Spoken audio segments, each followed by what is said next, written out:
أعوذ بالله من الشيطان الرجيم بسم الله الرحمن الرحيم سيقول السفهاء من الناس ما ولاهم عن قبلتهم التي كانوا عليها قل لله المشرق والمغرب يهدي من يشاء إلى صراط مستقيم۔ ان قریب لوگوں میں سے احمق اور بے وقوف لوگ کہیں گے کہ کس چیز نے انہیں اس قبلے سے پھیر دیا جس پر یہ تھے۔ کہہ دیجئے کہ مشرق اور مغرب سب اللہ کا ہی ہے، وہ جس کو چاہتا ہے سیدھے راستے کی طرف ہدایت دے دیتا ہے۔ السلام علیکم ورحمۃ اللہ وبرکاتہ۔ آج ہم سورہ بقرہ کی آیت نمبر 142 سے سٹارٹ کریں گے۔ اب یہاں سے تحویل قبلہ کا بیان شروع ہوتا ہے۔ پہلے مسلمانوں کا قبلہ مسجد اقصی یعنی بیت المقدس تھا۔ جب تک نبی اکرم صلی اللہ علیہ وسلم مکہ میں تھے، آپ خانہ کعبہ کی اس دیوار کی طرف رخ کر کے نماز پڑھتے جو بیت المقدس کی بالکل سیدھ میں ہے۔ اس طرح آپ کا رخ خانہ کعبہ کی طرف بھی ہوتا اور بیت المقدس کی طرف بھی۔ لیکن ہجرت کے بعد جب آپ صلی اللہ علیہ وسلم اور صحابہ کرام مدینہ میں مسجد اقصی کی طرف رخ کر کے نماز ادا کرتے تو آپ کی کمر خانہ کعبہ کی طرف ہوتی، اور یہ آپ صلی اللہ علیہ وسلم کی طبیعت پر بہت گراں گزرتا۔ ہجرت کے بعد بھی تقریباً 16-17 مہینے مسجد اقصی ہی مسلمانوں کا قبلہ رہا۔ پھر اللہ تعالیٰ نے مسلمانوں کا قبلہ بدل دیا اور خانہ کعبہ کو قبلہ بنا دیا۔ حضرت برا بن عازب رضی اللہ عنہما سے روایت ہے کہ نبی اکرم صلی اللہ علیہ وسلم نے 16 یا 17 ماہ تک بیت المقدس کی طرف منہ کر کے نماز پڑھی، اور رسول اکرم صلی اللہ علیہ وسلم دل سے چاہتے تھے کہ کعبے کی طرف منہ کر کے نماز پڑھیں۔ یہ بخاری کی روایت ہے 399۔ اللہ سبحانہ و تعالیٰ پہلے سے ہی بتا رہے ہیں کہ قبلہ تبدیل ہونے والا ہے اور اس کے نتیجے میں بہت شور اٹھے گا۔ کچھ بے وقوف لوگ کہیں گے کہ کس چیز نے ان لوگوں کو اپنے قبلے سے پھیر دیا، یعنی کفار مکہ، مدینہ کے یہودی اور منافقین سب یہی اعتراض اٹھائیں گے۔ ابھی تک تو مدینہ کے یہودیوں کو کم از کم یہ تسلی تھی کہ یہ ہمارے ہی قبلے کی پیروی کرنے والی امت ہے، لیکن جب قبلہ بدلنے کا حکم آیا تو یہودیوں کو یہ تبدیلی پسند نہیں آئی، اور وہ کہنے لگے ما ولاہم عن قبلتہم التی کانوا علیہا، یعنی ان لوگوں کا کیا مسئلہ ہے، کبھی ایک طرف رخ کر کے نماز پڑھتے ہیں کبھی دوسری طرف، انہیں ان کے قبلے سے کس نے پھیر دیا؟ اللہ تعالیٰ فرماتے ہیں ان سے کہیے للہ المشرق والمغرب، سمت سے فرق نہیں پڑتا، سب مشرق اور مغرب اللہ کا ہی ہے، کسی بھی سمت کا تقدس صرف اللہ کے حکم کی وجہ سے ہوتا ہے، اور جو اللہ کے حکم کی پیروی کرے وہی صحیح راستے پہ ہے۔ جیسے اللہ سبحانہ و تعالیٰ نے آیت نمبر 115 میں فرمایا تھا وَلِلَّهِ الْمَشْرِقُ وَالْمَغْرِبُ فَأَيْنَمَا تُوَلُّوا فَثَمَّ وَجْهُ اللَّهِ إِنَّ اللَّهَ وَاسِعٌ عَلِيمٌ، مشرق اور مغرب سب اللہ کے ہیں، جس کی طرف بھی تم رخ کرو گے وہاں اللہ کا چہرہ، اللہ کی ذات کو پاؤ گے، اللہ بڑی وسعت والا اور سب کچھ جاننے والا ہے۔ اصل نیکی یہ نہیں کہ تم کس طرف رخ کر کے نماز پڑھتے ہو، بلکہ اصل نیکی اللہ کے حکم کی تعمیل میں ہے۔ جیسے ہی قبلے کی تحویل کا حکم آیا، مسلمانوں نے سر تسلیم خم کیا، سمعنا و اطعنا، ہم نے سنا اور ہم نے اطاعت کی۔ حضرت برا بن عازب رضی اللہ عنہ سے روایت ہے کہ جب قبلہ بدلا تو ایک شخص نے نبی اکرم صلی اللہ علیہ وسلم کے ساتھ نماز پڑھی، پھر نماز کے بعد وہ چلا اور انصار کی ایک جماعت کے پاس سے گزرا جو عصر کی نماز بیت المقدس کی طرف منہ کر کے پڑھ رہے تھے۔ اس شخص نے کہا کہ میں گواہی دیتا ہوں کہ میں نے نبی اکرم صلی اللہ علیہ وسلم کے ساتھ وہ نماز پڑھی ہے جس میں آپ کا رخ خانہ کعبہ کی طرف تھا۔ پھر وہ جماعت نماز کی حالت میں ہی مڑ گئی اور کعبے کی طرف منہ کر لیا۔ پھر آگے اللہ سبحانہ و تعالیٰ فرماتے ہیں یہدی من یشاء الی صراط مستقیم، وہ جس کو چاہتا ہے سیدھے راستے کی طرف ہدایت دے دیتا ہے۔ یعنی یہ صرف قبلے کی تبدیلی نہیں بلکہ اس نئی مسلمان امت کو اللہ تعالیٰ نے سیدھے راستے کی طرف ہدایت دے دی ہے، حضرت ابراہیم کے قبلے کی طرف، حضرت ابراہیم کے راستے اور طریقے کی طرف، جو اللہ کے حکم پہ سر تسلیم خم کرنے والے اللہ کے سچے عبد تھے۔ قبلے کی تبدیلی دراصل ایک علامتی تبدیلی تھی، ایک سمبولک چینج۔ اللہ تعالیٰ نے بنی اسرائیل کو ہدایت دی، فضیلت دی، کتاب دی، اپنا قبلہ دیا، رسول دیے، مگر انہوں نے خلیفہ ہونے کا حق ادا نہیں کیا۔ اب اللہ تعالیٰ بنی اسماعیل کو سیدھے راستے کی طرف ہدایت دے رہے ہیں۔ قبلے کی تبدیلی در حقیقت اللہ تعالیٰ کی دی ہوئی فضیلت کی تبدیلی ہے، امت کی تبدیلی ہے۔ اسی لیے اگلی آیت میں اللہ سبحانہ و تعالیٰ فرماتے ہیں وَكَذَلِكَ جَعَلْنَاكُمْ أُمَّةً وَسَطًا لِتَكُونُوا شُهَدَاءَ عَلَى النَّاسِ وَيَكُونَ الرَّسُولُ عَلَيْكُمْ شَهِيدًا، اور اے مسلمانوں، اسی طرح تو ہم نے تمہیں ایک امت وسطیٰ بنایا ہے تاکہ تم لوگوں پر گواہ ہو اور رسول صلی اللہ علیہ وسلم تم پر گواہ ہوں۔ اللہ تعالیٰ اس آیت میں خود مسلمانوں کی امامت کا اعلان فرماتے ہیں، وَكَذَلِكَ جَعَلْنَاكُمْ، اور اس طرح ہم نے بنایا، یعنی کہ قبلہ بدل کر اللہ تعالیٰ نے آفیشلی بنی اسرائیل کی امامت کو منسوخ کر دیا اور امت محمدی صلی اللہ علیہ وسلم کو اس عہدے پر فائز فرما دیا۔ امتاً وسطا کا مطلب مڈل نیشن، معتدل اور متوازن، نیشن آف بیلنس۔ جو چیز دو ایکسٹریمز کے درمیان میں ہو اسے وسطا کہتے ہیں، جیسے اللہ تعالیٰ نے قرآن میں فرمایا صلاۃ الوسطیٰ، اور اسکالرز نے کہا کہ یہ نماز عصر کی بات ہو رہی ہے کیونکہ 5 نمازوں کے درمیان کی نماز نماز عصر ہوتی ہے۔ اوسط کا لفظ کلاسک عربک میں سب سے بہتر اور عمدہ چیز کے لیے بھی استعمال ہوتا ہے۔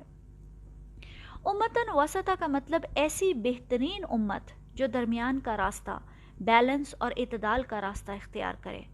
صراط مستقیم دراصل ایک ایسے راستے کا نام ہے جو ہر طرح کی ایکسٹریمز سے پاک ہو، بیلنس کا راستہ۔ اللہ سبحانہ وتعالیٰ نے ہر معاملے میں ہمیں بیلنس سکھایا ہے۔ علم اور عمل کا بیلنس، ایک طرف بنی اسرائیل تھے جنہوں نے بس علم پہ زور دیا اور عمل کو چھوڑ دیا، دوسری طرف نصرانی یعنی عیسائی تھے جو بغیر علم کے عمل کرتے چلے گئے۔ مسلمانوں کا راستہ علم اور عمل کے درمیان کا راستہ ہے، سیدھا راستہ۔ پھر اللہ تعالیٰ نے ہمیں دین اور دنیا کا بیلنس سکھایا۔ ہمیں 2 طرح کی ایکسٹریمز دیکھنے کو ملتی ہیں، ایک طرف مکمل طور پر دنیا دار لوگ ہیں جو مذہب اور آخرت کو مانتے ہی نہیں، اور دوسری طرف کرسچنز، بدھسٹ، مونکس ہیں، رہبانیت کے لوگ ہیں جو کہتے ہیں کہ دنیا چھوڑ دو، شادیاں نہ کرو، پہاڑوں پہ چلے جاؤ، اور یہی ان کا دین ہے۔ لیکن اللہ تعالیٰ نے ہمیں بیچ کا راستہ دیا، دنیا میں رہ کر اللہ کے فرما بردار بنو، وَلَا تَنْسَى نَصِيبَكَ مِنَ الدُّنْيَا، دنیا میں بھی اپنے حصے کو نہ بھولو۔ یہ ہے بیلنس کا راستہ۔ پھر اللہ تعالیٰ نے ہمیں اخلاقیات اور قوانین کا بیلنس دیا۔ ایک طرف عیسائی اپنے دین میں بس اخلاق اور موریلٹی کی بات کرتے ہیں اور ان کے کوئی خاص قوانین نہیں ہیں، کوئی لاز نہیں ہیں۔ دوسری طرف یہودی ہیں، ان کے لاز، ان کے حلال اور حرام کے قوانین بہت ہی مشکل اور پیچیدہ ہیں، وہ بس لاز کو ہی دین سمجھتے ہیں۔ لیکن ہمیں اللہ تعالیٰ نے اپنی کتاب میں اخلاق بھی سکھائے اور قوانین بھی، مورل ویلیوز بھی دیں اور لاز بھی۔ صرف حلال حرام کو فالو کرو اور اخلاقیات کو چھوڑ دو، یہ اسلام نہیں ہے۔ اور صرف اچھے اخلاق ہوں اور اللہ تعالیٰ کے دیے ہوئے قوانین کو پامال کرو، یہ بھی اسلام نہیں ہے۔ اسلام درمیان کا راستہ ہے، موریلٹی بھی ہو اور قوانین بھی۔ ایسے ہی اللہ تعالیٰ نے ہر معاملے میں ہمیں اعتدال سکھایا۔ خرچ کرو تو اعتدال سے، بخل اور کنجوسی سے بھی منع کیا اور اسراف سے بھی۔ نماز بھی پڑھو اور اپنی دنیا کی ڈیوٹیز بھی سر انجام دو۔ رات کے کچھ حصے میں اللہ تعالیٰ کی عبادت کرو اور کچھ حصے میں سو۔ کھاؤ پیو، اچھا پہنو، لیکن حد سے تجاوز نہ کرو۔ اگر غور کریں تو اللہ تعالیٰ کی تخلیق میں بھی ایک خاص توازن نظر آتا ہے، تاکہ ہمیں سکھایا جا سکے کہ اللہ تعالیٰ کو ہر معاملے میں بیلنس اور اعتدال پسند ہے۔ ایک اور بہت انٹرسٹنگ بات جو ہم اسکالرز بتاتے ہیں وہ یہ کہ سورہ بقرہ کی 286 آیات ہیں اور یہ آیت نمبر 143 ہے، یعنی سورہ بقرہ کی بالکل درمیانی آیت۔ اسی آیت میں اللہ تعالیٰ امت وسطیٰ کا ذکر کرتے ہیں، یعنی سورہ بقرہ کے وسط میں اللہ تعالیٰ نے امت وسطیٰ کا ذکر کیا۔ پھر آگے اللہ سبحانہ وتعالیٰ فرماتے ہیں لِتَكُونُوا شُهَدَاءَ عَلَى النَّاسِ وَيَكُونَ الرَّسُولُ عَلَيْكُمْ شَهِيدًا، تاکہ تم لوگوں پر گواہ ہو اور رسول صلی اللہ علیہ وسلم تم پر گواہ ہوں۔ یہ امت وسطیٰ کا سب سے اہم مطلب ہے۔ اللہ تعالیٰ نے ہمیں نبی پاک صلی اللہ علیہ وسلم اور باقی تمام انسانیت کے بیچ میں لا کر کھڑا کر دیا ہے، اس طرح کہ قیامت کے روز نبی پاک صلی اللہ علیہ وسلم یہ گواہی دیں گے کہ آپ صلی اللہ علیہ وسلم نے اپنی رسالت کی ڈیوٹی پوری کی اور ہمیں اللہ کا پیغام پہنچا دیا۔ حجۃ الوداع کے موقع پر رسول صلی اللہ علیہ وسلم نے خطبے میں فرمایا، اے لوگوں، تم سے قیامت کے دن میرے بارے میں پوچھا جائے گا، تو بتاؤ تم کیا کہو گے؟ ان لوگوں نے کہا، ہم گواہی دیں گے کہ آپ نے اپنا پیغام پہنچایا، نبوت کی ذمہ داری پوری کی اور دانش مندانہ مخلص نصیحت کی۔ پھر آپ صلی اللہ علیہ وسلم نے اپنی شہادت کی انگلی آسمان کی طرف اٹھائی اور لوگوں کی طرف اشارہ کرتے ہوئے فرمایا اللہم اشہد، اللہم اشہد، اے اللہ گواہ رہنا، اے اللہ گواہ رہنا، اور یہ آپ نے 3 دفعہ دہرایا۔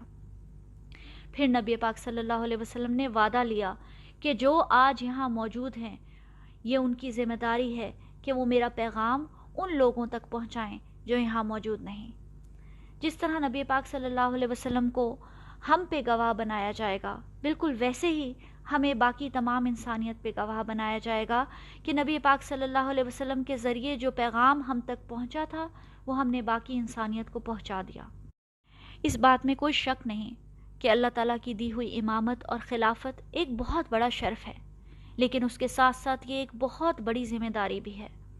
ہمارے اوپر دین اسلام کی دعوت اور تبلیغ کا ایک بہت بڑا بوجھ ہے، کیونکہ نبی اکرم صلی اللہ علیہ وسلم کے بعد اب کوئی رسول نہیں آئے گا، تو پھر قیامت تک لوگوں کو اللہ کا پیغام کون دے گا؟ اللہ نے یہ ذمہ داری اس امت وسطیٰ کو دی ہے۔ نبی پاک صلی اللہ علیہ وسلم نے فرمایا بلغوا عنی ولو آیا، میرا پیغام لوگوں کو پہنچاؤ چاہے ایک آیت ہی ہو۔ اب ہمارا کام صرف زبان سے ہی نہیں بلکہ اپنے عمل سے بھی تبلیغ کرنا ہے کہ لوگ ہمیں دیکھ کر اسلام کی خوبصورتی کی طرف اٹریکٹ ہوں۔ ہمیں اپنے عمل سے امت وسطیٰ نظر آنا چاہیے۔ پھر اللہ سبحانہ وتعالی فرماتے ہیں وَمَا جَعَلْنَا الْقِبْلَةَ الَّتِي كُنْتَ عَلَيْهَا إِلَّا لِنَعْلَمَ مَنْ يَتَّبِعُ الرَّسُولَ مِمَّنْ يَنْقَلِبُ عَلَى عَقِبَيْهِ وَإِنْ كَانَتْ لَكَبِيرَةً إِلَّا عَلَى الَّذِينَ هَدَى اللَّهُ، پہلے جس طرف تم رخ کرتے تھے اس کو ہم نے صرف یہ دیکھنے کے لیے مقرر کیا تھا کہ کون رسول کی پیروی کرتا ہے اور کون الٹا پھر جاتا ہے، اور یقیناً یہ بہت بڑی بات تھی مگر ان کے لیے نہیں جن کو اللہ نے ہدایت دی۔ جب شروع میں اللہ تعالیٰ نے نماز کا حکم دیا اور خانہ کعبہ کی بجائے مسجد اقصیٰ کو قبلہ بنایا تو یہ ایک بہت مشکل امتحان تھا۔ مکے والوں نے ساری زندگی خانہ کعبہ کو اپنا قبلہ سمجھا تھا، بے شک وہاں شرک ہوتا تھا، لیکن اس کے باوجود ان کے دلوں میں خانہ کعبہ کا ایک تقدس تھا، ایک اہمیت تھی۔ اب خانہ کعبہ کو چھوڑ کر کسی باہر کی مسجد کو اپنا قبلہ سمجھنا، مسجد اقصیٰ کی طرف نماز پڑھنا آسان نہیں تھا۔ اس لیے اللہ تعالیٰ فرماتے ہیں کہ یہ اللہ تعالیٰ کی طرف سے ایک ٹیسٹ تھا کہ کون رسول صلی اللہ علیہ وسلم کی پیروی کرتا ہے اور کون الٹے پاؤں پھر جاتا ہے۔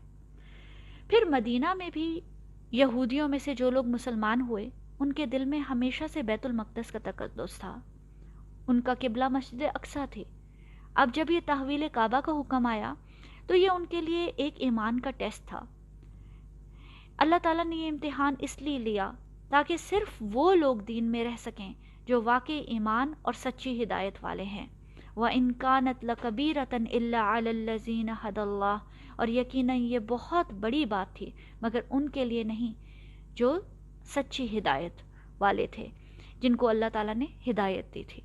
اب جب قبلہ بدل گیا تو مسلمان پریشان ہو گئے اور سوچنے لگے کہ اب تک جو نمازیں ہم نے مسجد اقصیٰ کی طرف رخ کر کے پڑھی ہیں ان کا کیا ہوگا؟ کیا وہ ضائع ہو گئیں؟ اللہ تعالیٰ فرماتے ہیں وَمَا كَانَ اللَّهُ لِيُضِيعَ إِيمَانَكُمْ إِنَّ اللَّهَ بِالنَّاسِ لَرَءُوفٌ رَحِيمٌ، اور اللہ ہرگز تمہارے ایمان کو ضائع کرنے والا نہیں ہے، یقیناً اللہ تعالیٰ انسانوں کے حق میں بہت ہی شفیق اور بہت ہی رحیم ہے۔ نوٹس کریں کہ یہاں اللہ تعالیٰ نے یہ نہیں فرمایا کہ وَمَا كَانَ اللَّهُ لِيُضِيعَ صَلَاتَكُمْ، کہ اللہ تعالیٰ تمہاری نماز ضائع نہیں کرے گا، بلکہ فرمایا کہ اللہ تعالیٰ تمہارا ایمان ضائع نہیں کرے گا۔ یہاں اسکالرز کہتے ہیں کہ اللہ تعالیٰ نے نماز ہی کو ایمان کہا ہے، یعنی انسان کے ایمان کی سب سے بڑی دلیل اور نشانی اس کی نماز ہے۔ نبی پاک صلی اللہ علیہ وسلم نے فرمایا کہ جس نے نماز ترک کر دی گویا اس نے کفر کیا۔ جتنی آپ کی نماز مضبوط ہوگی، امپروو ہوگی کوانٹٹی اور کوالٹی میں، اتنا ہی آپ کا ایمان امپروو ہوگا۔ اللہ سبحانہ وتعالیٰ کے ہاں کبھی بھی کوئی عمل ضائع نہیں ہوتا۔ ان اللہ بالناس لرؤوف الرحیم، اللہ بے شک انسانوں کے حق میں بہت ہی شفیق اور بہت ہی رحیم ہے۔ السلام علیکم ورحمۃ اللہ وبرکاتہ۔